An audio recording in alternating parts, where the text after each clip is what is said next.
Welcome to Wanderlust and Wishes, the podcast where we explore the world one destination at a time. I'm Julie. And I'm Krystle. As travel agents with fantastical vacations, we are here to share our passion for travel and help you turn your wanderlust into reality. From hidden gems to bucket list adventures, join us as we dive into the sights, sounds, and stories of our favorite destinations. So grab your passport, pack your bags, and let's embark on this journey together.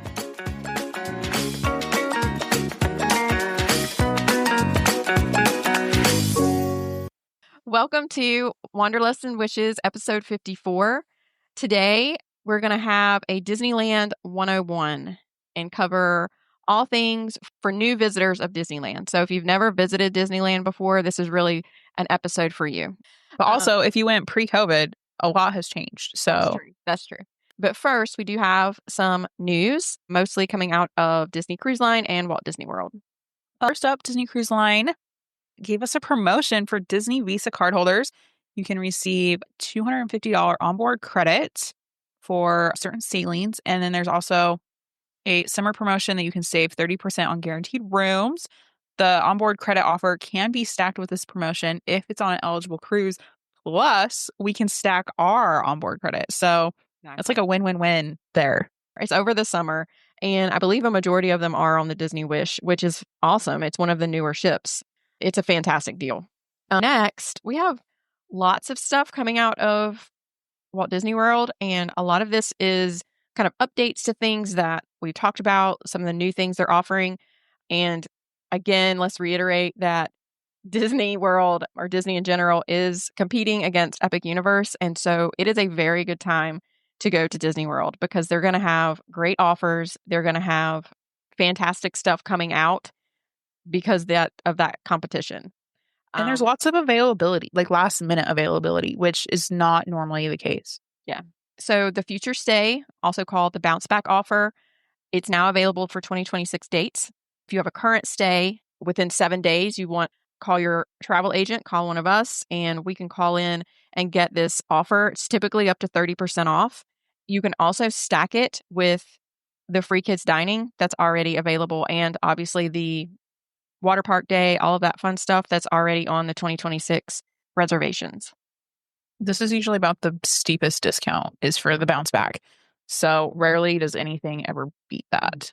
As we predicted, Mickey's Not So Scary Halloween Party is sold out for Halloween, but there's still other dates available. I think all the other dates are available. Yeah, it sold out like the same day, I think. It was almost immediately. Like it sold out actually much faster than it usually does. But I think it's because Halloween's on a Friday. And yeah, so I think that had a lot to do with it. Blizzard Beach is now open. And this actually makes it the first time since the COVID shutdown that both Disney water parks are open at the same time. Crazy. It's been 5 years, guys. Especially because you still get the free water park day on check-in for this year. So now you have the option to choose Blizzard Beach or Typhoon Lagoon. And hopefully neither one of them is overly crowded because there are two options. Yeah, that's definitely going to help out a lot. These two I'm excited about. 2 new shows are now open in Hollywood studios. There's the Disney Villains Unfairly Ever After and The Little Mermaid, A Musical Adventure. I've seen little tiny clips of each, and I'm very excited to see these, especially the Little Mermaid one. Yes, me too, because we loved the old one that they had before, and we're really sad that it didn't reopen. And I will admit it did need some revamping. So, I will give them that, but it was still sad that it was closed for as long as it has been closed because it's been closed since COVID. So it's been almost 5 years since we've had that show, I believe. The next thing, and this is also very, very exciting, the new nighttime parade at Magic Kingdom. It's called Disney Starlight Dream the Night Away. It's also been called the Starlight Parade for short. It begins on July 20th. I'm so excited to have nighttime parade. I've never experienced a nighttime parade at Disney World, and I know a lot of the people that have experienced it are excited for something to come back. There's a blue fairy that leads off the parade with the first star you'll see tonight at the tip of her wand. Guests will be invited to wish upon this star as she brings your favorite characters to life and lights that dance from float to float. Floats themed to characters from Walt Disney Animation Studios and Disney Pixar films will highlight Wish, Encanto, Disney princesses, Coco and Moana. And the closing parade is going to have Goofy, Pluto, Donald Duck, and Daisy Duck.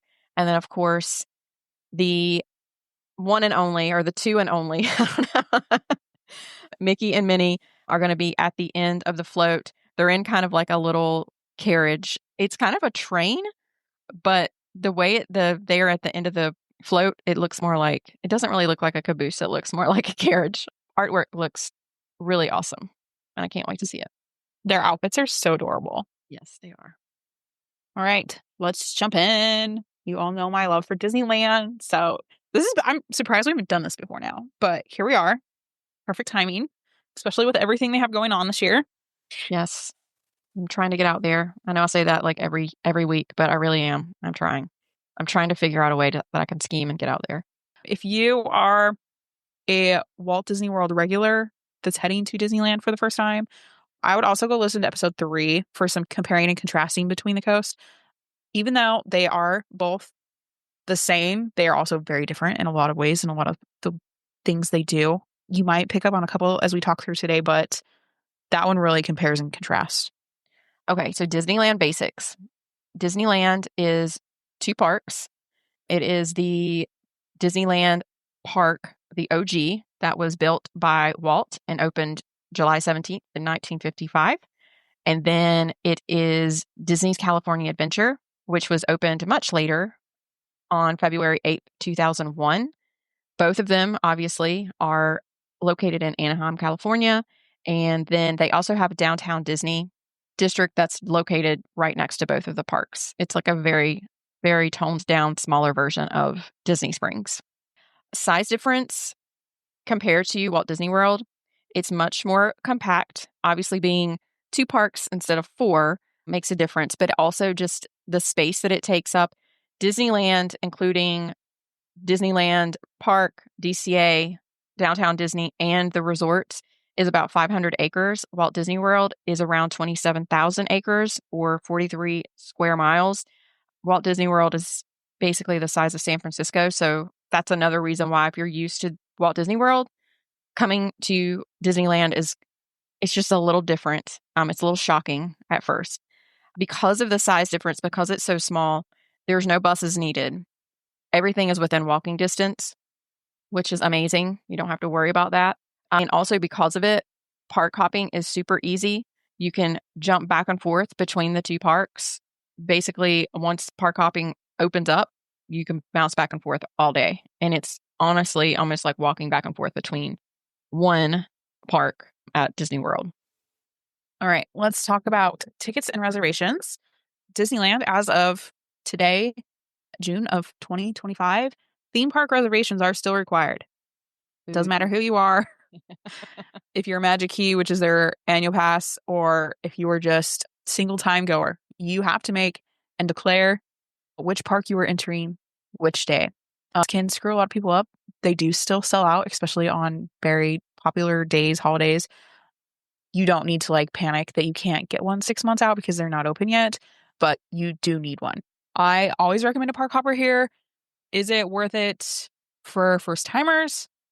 If you have to drop anything, I would drop the park hopper, but it's super easy. It's like a 2-minute walk. One other thing to note with park hopping is you cannot park hop until 11 a.m. So if you want to do a full day, I personally, if I'm doing a 3-day trip, I like to dedicate 1 full day to each park and then use my 3rd day as kind of like a back and forth, see what I need to see. But it is also helpful for things like nighttime spectaculars, shopping, dining, especially if you're staying on site and you have access to the Disney California Adventure private entrances, which we'll talk about later. Just get the park hopper. It's just as easy as that.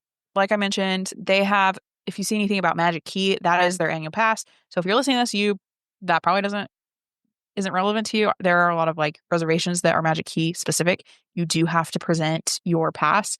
So those are not for you. A Lightning Lane multi-pass, formerly Genie Plus, can be added to your vacation package in advance. I love this. Yeah, I love it too. Highly recommend it out there. It works so much easier. It still operates very similarly to the old Genie Plus. There are no advanced selections. We'll talk more about that in a minute. And then packages can include offsite hotels, which are often within walking distance. We talk about this all the time. There are a whole strip of hotels that are not Disney owned that are very easy to bundle into a package and save some money that way. And they're often close. It's often a closer walk from those hotels than it is one of the, I think Disneyland and Pixar Place, they're definitely faster. It's faster than staying at one of those to stay at an offsite hotel. For sure. Okay. So speaking of, we have 3 on-site hotels. It is the Disneyland Hotel, which is the original that Walt opened. So it's very nostalgic for sure. You have the Grand Californian and Pixar Place Hotel. The Grand Californian and Pixar Place both have entrances into Disney California Adventure, which is really cool. Some of the perks, as with staying on site at Walt Disney World, is you do have early entry. You have the much more immersive theming. So you have the Disney magic that comes along with it. As I mentioned, the Disneyland Hotel has tons of nostalgia with Walt Disney because that was his baby that was opened with Disneyland. Again, you have walking access from all 3 of them. There's also monorail access, but the monorail is not exactly the same as it is at Disney World. It's more of a fun thing to ride versus true transportation. It's usually easier to just walk. It doesn't even drop off the front of the parks. It drops off in the park. Mm-hmm. So if you don't have a ticket, you're not riding. Sorry. That's true. Yeah, you have to go through this. Basically have to go through security like you would at the park entry to get on the monorail. Offsite hotels, as Krystle mentioned, there's a ton of walkable Good Neighbor hotel options. They are, for the most part, they're going to be a lot cheaper, and they're going to be either across the street, within a half mile, within a mile. There's different levels of how close they are. There's a lot of them that are located on Harbor Boulevard, which is a very easy walk to park entry. We do go over more in depth. We go over information. We go over details on each of the resorts on and off site. We go over that in episode 25 if you want a little bit more information on the different options for places to stay. Disneyland has its own app. Just some helpful points that we always get asked. You will not see your tickets in your app until about 48 hours before your trip, even if you booked in advance, especially if you have a package. If for some weird reason that you're buying them standalone, you might see them show up. But because of the way tickets work out there, it's just how it is. And they are very strict about non-refundable. And I feel like at Walt Disney World, they're a little more lenient with your purchase can go to a future stay or things like that. Not here. So package is always better just because you have that flexibility. You can link your hotel on-site or off-site if purchased through a package in the app beforehand. So you'll see your info. The whole thing with family sharing is weird. If you have 2 or 3 rooms in your party, you have to link each individual room in everybody's app. So I always suggest to families to use one login, especially when they're trying to work together for lightning lanes. Yeah. But so use a travel agent for that, so they'll do it for you.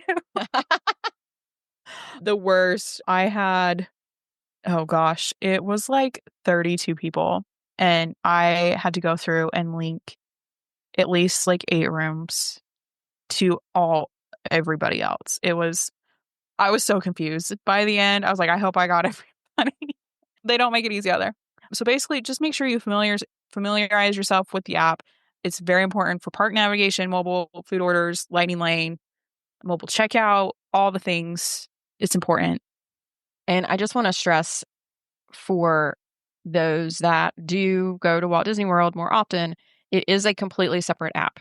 It's not the Walt Disney World app. So don't go in there and try to add your Disneyland reservation because it's not going to work. And it also is a little bit stressful. The tickets don't show up until 48 hours before, or that you can't link them, but they will be there. So don't worry. Don't fret.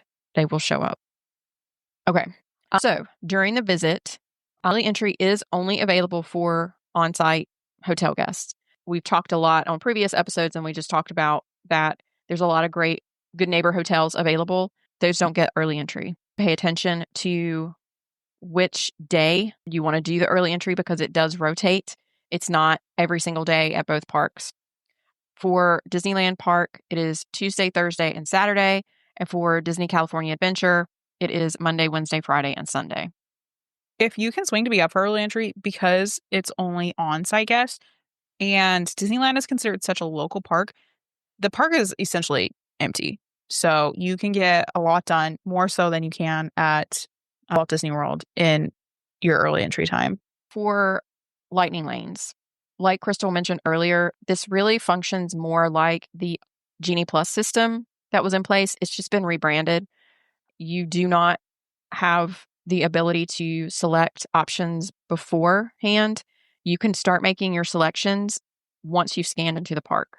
This snags a lot of people up because one person in the party will scan in and think they can start making like selections. Your entire party has to make their scan in if you want to include them in your selections.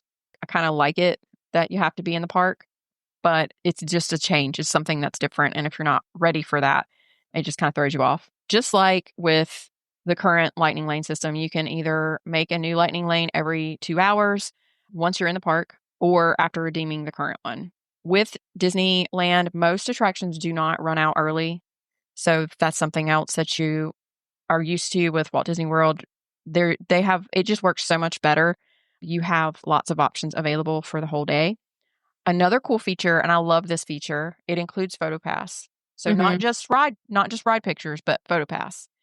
Now, there's not as many photographers around the parks as you're used to with Disney World, but it's still included, which is amazing. They do also have, if you want to do individual lightning lanes, those you have to buy after park entry. So the multi-pass you're able to purchase with your ticket as part of your package, but your individual lightning lane you still have to purchase once you're in the park. And right now, the individual lightning lanes are Radiator Spring Racers in Disney California Adventure. Well worth purchasing an individual lightning lane for this because the wait is usually insane. And it's one of the best rides ever. It is, I was going to say, it's probably one of the best rides at the park. It's amazing. It is so fun. And then Rise of the Resistance at Disneyland. And you know how we feel about that, right? It is a carbon copy. I will say that. Yeah. Absolutely. Lightning Lane is worth it for Disneyland. It's so much better, functions better. It's just not as, it doesn't sell out as quickly. You're not stressed about the different rides. And then obviously, if you are bouncing back and forth between the parks because you have Park Hopper, it's really easy to do a lightning lane in one of the other parks and jump over there really quickly because it's right there. There are a handful of the OG rides that opened with the park in Fantasyland that the way they were built, there's just no way to fit a lightning lane. So I would say that probably 80% of the rides are on it, but not all of them. So if there's something you really want to ride and you think you're going to skip the line, double check because especially in Fantasyland, those OG ones, you might still get a little bit of a wait. I can't imagine, actually, just speaking of this, just the size of the lines and the way that they're built.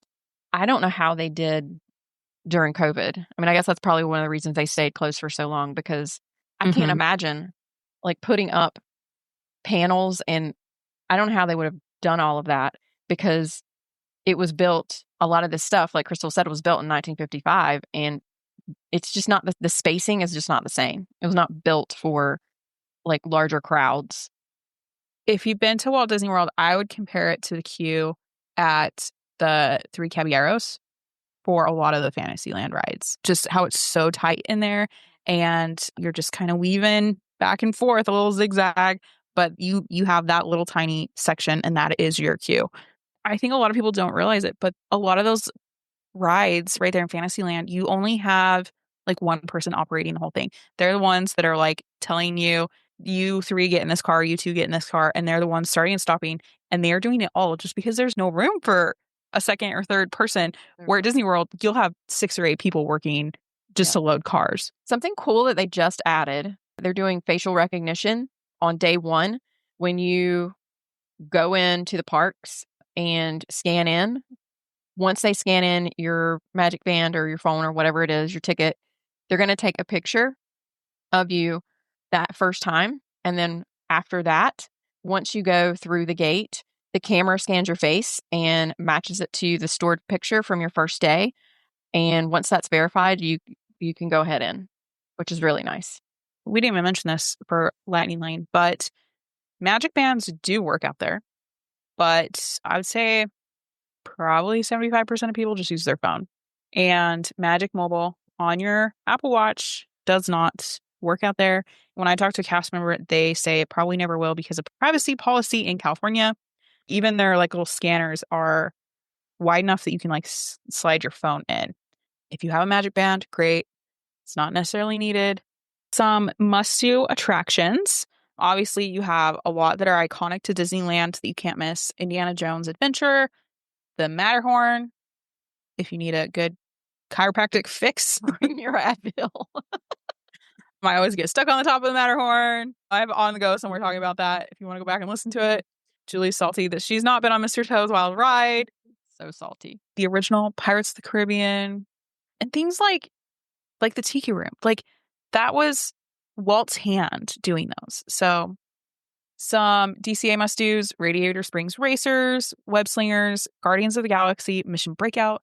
Their Guardians, Reign Supreme, is the old Hollywood Tower of Terror, and they have rethemed it, and it has the music, and the drops are better, and it has a better story, and Pretty amazing. because you've ridden a ride at Walt Disney World, and they have it as well, I would still ride it at Disneyland. I personally think that any ride that they have double of is better in California, except for Galaxy's Edge because they're a carbon copy. But like Pirates is like twice as long. It's amazing. Small World has like the iconic arcade out front, and you load outside. They're so much better out there. I will agree on this because I can barely get Rob to ride Pirates at Walt Disney World because he just thinks it's super lame. It's so short. And he loved the one at Disneyland. He was like, this is awesome. Like, this is so much better. I'm like, yeah, it is. Go from like August to January, you have the overlay, the Nightmare Before Christmas overlay on Haunted Mansion. Okay, dining reservations. This is not quite as cutthroat as at Walt Disney World. There are a few locations that are kind of really must book or things that we strongly recommend. Plaza Inn Character Breakfast. It is right on Main Street. It has Minnie and Friends. In general, it's a great way to meet multiple characters without waiting in line to see a character. I think, Krystle, when you guys went, you saw like 10 characters or something. Didn't you see like a ton of characters? Yes, this one especially, you see a ton, and it's people. They had like Pooh Bear, but then they also had like the mice from Cinderella and Captain Hook, and just like a random assortment, but it's a lot. Disney World is set on like the 4 or 5, and that's all you see. Right. Disneyland, the character meals, you can get 6, 7, a dozen, depending on the location. That's so awesome. The next one is Lamplight Lounge. It is located in Disney California Adventure on the Pixar Pier. And depending on where you're sitting, you can see basically all of Pixar Pier. You can see Incredicoaster in the background. It is the style of food is a California gastropub, lobster nachos, burgers, that kind of thing. It is themed to Pixar animation, so has lots of nods to the different Pixar movies. Tip: try and get the last reservation of the day and ask to sit outside, or there's like a room down in the corner in the basement where you can see a World of Color. And make sure you do it on the night that World of Color is operating. That too. We'll get to that. Blue Bayou. This is another really just iconic restaurant because it's inside Pirates of the Caribbean. And when you start on the Pirates of the Caribbean ride, like you float by the people that are at the restaurant. So it's just kind of neat. It is Cajun and Creole inspired dishes. And obviously it's dark. So it's kind of it's like your, a nighttime kind of reservation, regardless of what time of day it is outside. And it's known for its Monte Cristo sandwich. That's one of the famous things at this restaurant. So in general, Fantasmic dining packages are something that you want to look for. If you book one of these packages, you get reserved seating at Fantasmic, and it's really nice. This is available for the Blue Bayou, the Riverbell Terrace, and Hungry Bear Restaurant. This is very unique because where you see Fantasmic at Disneyland is just like in the river in Orleans Square, and it's not in like some sort of amphitheater or anything, and everybody just kind of stands around. So where there's not a whole lot of like height variance, it's nice to have your spot so you're not fighting to see over someone taller than you. I will say snacks reign supreme at Disneyland, especially the churros. So if you don't want to do sit down dining, go listen to our quick service episode that's episode 35.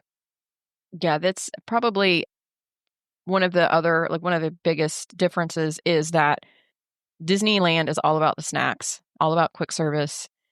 And as I mentioned earlier, like the whole sit down dining is just it's not as cutthroat. It's just not a thing so much at Disneyland. And they just have a lot of great quick service options. And it's so much, and it's also, I just feel like it's easier too. And maybe it's just like, in general, it's just a more laid back atmosphere at Disneyland. I just didn't feel that same being rushed around, and you feel like you can just kind of stop and grab a snack real quick. Because of that, mobile ordering is your best friend. It's fantastic for being able to grab whatever snacks that you want. If you do want to do a dining reservation, they do open up at 60 days. However, you do have to do that for each individual day and not for the length of your stay. And it's not always right at 6 a.m., 9 a.m. Who knows? Things drop the most random times. It's so annoying. Whenever they decide to open things. There is just like a special magic about Disneyland. You're walking where Walt walked. The history just feels different. There's like a certain nostalgic air about it. You have the nighttime shows, World of Color, Fantasmic. They do have fireworks. Their fireworks, since they are in the middle of the city, are only on the weekends and select summer nights. So I know a lot of people will try to do like middle of the week trip to save some money. You're not going to see fireworks. Just make sure you check on the schedule. The characters roam freely at Disneyland. It is amazing. They're just everywhere. They're in their land. They're causing trouble. I had a funny interaction with the evil queen at the wishing well and the evil stepmother and Drizella, I think it was. And they were trying to find Cinderella. And the evil queen said, well, you can throw her down a wishing well, or I have her in my dungeon or something. Like, just some funny things. My kids have walked around with characters. You see people like Geppetto that you don't see at Disney World. I was going to mention that too, that I think that there's a lot more of the kind of OG characters from, some of the older movies. There's a lot of those characters that are walking around that you don't see at Disney World. Like, you don't ever see them at anything. Clarabelle Cow is a staple out there.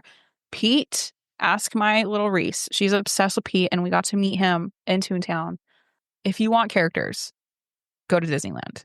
There are also a lot of like little hidden gems. Walt's apartment, if the light is on, kind of thing. Main Street performers.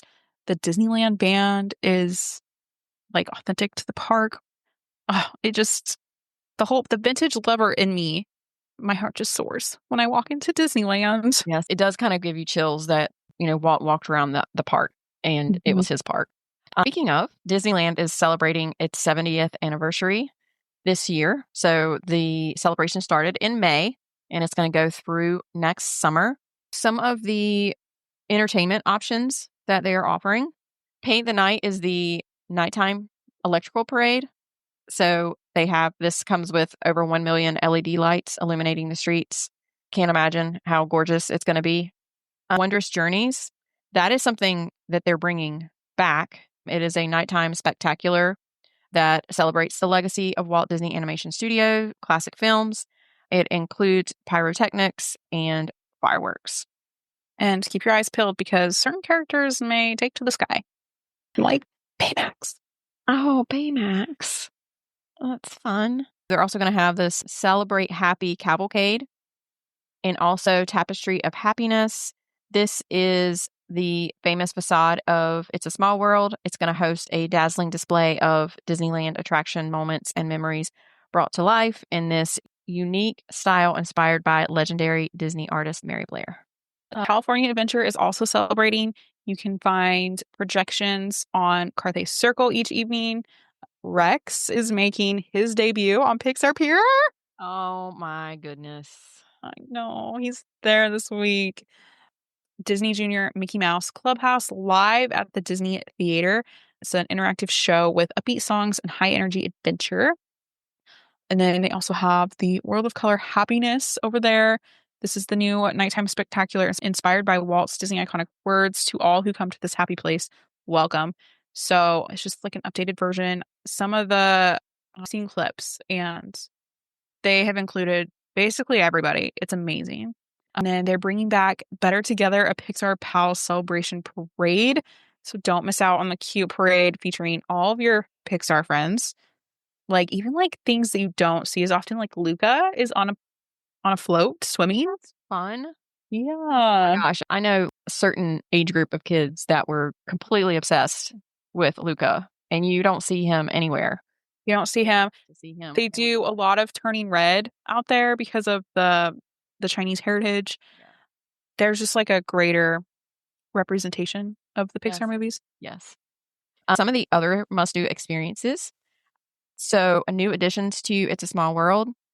There's going to be Miguel and Dante added from Coco. This is something that's very different. At It's a Small World in Disneyland, they add in characters that fit the scene. So like in the Western or the desert scene, you see Woody and Jesse.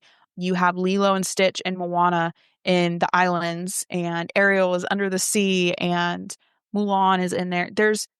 They are trying to do their best to make the original dolls with the Disney characters. Miguel and Dante from Coco are going to be in the Mexico section. Yes, and Dante is his colorful version, and they have like a whole carnation bridge, and it's beautiful. I will be very upfront. I've not seen Coco very much. I've seen it maybe once, and so I don't always get the Coco references. Next, this one also is like goosebump moment. They are adding Walt Disney: A Magical Life. It is debuting at the Main Street Opera House Theater on July 17th. This attraction will feature a cinematic presentation of Walt Disney's journey, culminating in a visit with Walt in his office, brought to life for the first time ever through the magic of audio animatronics. I can't imagine the pressure on the Imagineers to get this right. And if they get it right, it's probably going to be just absolutely tears, kind of moment for a lot of people walking in and being able to see Walt. To be very emotional. Something else that has been fun, if you've seen the buzz, you know, but if not, let me tell you about these keys to Disneyland. They are, I don't know, like a 12-foot key created just for Disneyland's 70th anniversary. The Key to Disneyland offers an all-new interactive adventure through the park's 9 iconic lands. So they basically have these things scattered among the park. You go put your key in the keyhole, and it lights up and plays a song, and it will light up the land that you are in. And after you collect them all, it opens a very collectible pin. Fun. These have been crazy. Something else they are doing is new additions to Toy Story Midway Mania. So even the toys are celebrating. There are special 70th celebration things throughout to hit and help you up your score. So be on the lookout for that. One other thing that they are doing is they have little touch points similar to like what you'd scan your Magic Band around the park.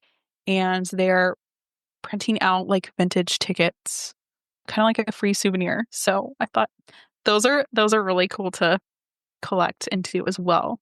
They're going to have, obviously, because you can't have any celebration at any Disney park without having snacks that are themed to whatever that celebration is. So they're going to have special snacks. I'm sure there will be a foodie guide released if there's not been one already, and there will be lots of options out there. most of the things that we talked about will be paused for holiday happenings. So once the holiday celebration starts, these things will stop and then they'll come back after the holidays. So, some final tips to wrap up our Disneyland 101. Download the Disneyland app, get familiar with it now, get an idea of where characters are kind of roaming, what times they're out. Sometimes they only come out for 15 minutes in the day if they're even listed. Some aren't even listed, but just kind of have an idea. Rope dropping is key, especially if you want like Fantasyland or Rise of the Resistance. I think their Rise of the Resistance is a little more reliable than the Walt Disney World one, especially early in the morning. Stay close by if possible. That walk back at the end of the day does matter. It does feel a little bit longer than it did in the morning. Just be ready for tight walkways and locals doing Disneyland differently than tourists. The outfits at Disneyland is a completely different scene. So if you like dressing up, this is your time to shine.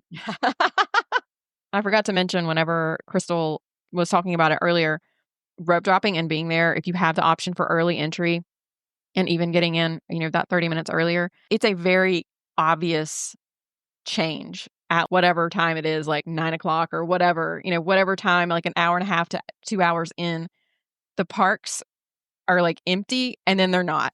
All of the locals show up. We noticed that for sure because when we first got there, we're like, wow, this is great. This is we expected it to be more crowded.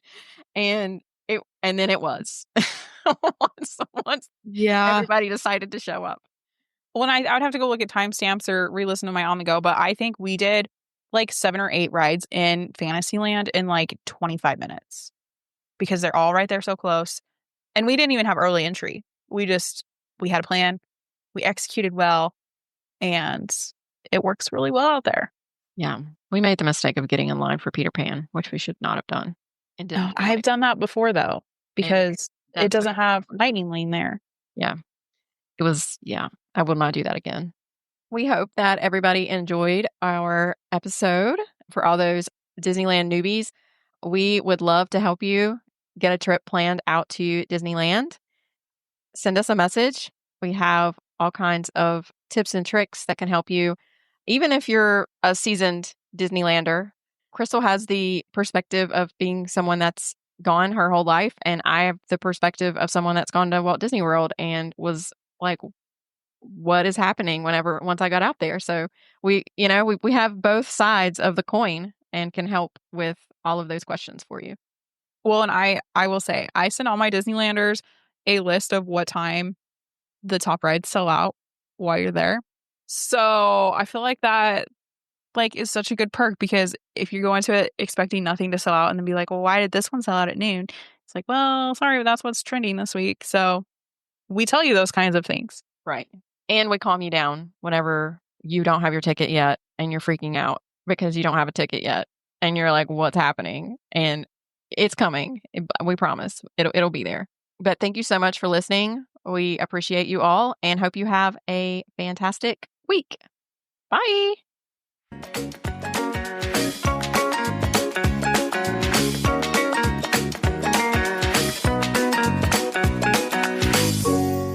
Thanks for tuning in to another episode of Wanderlust and Wishes. If you enjoyed today's episode, don't forget to subscribe and leave us a review on your favorite podcast platform. And remember, the world is full of wonders waiting to be explored. Until next time, happy travels. Bye for now.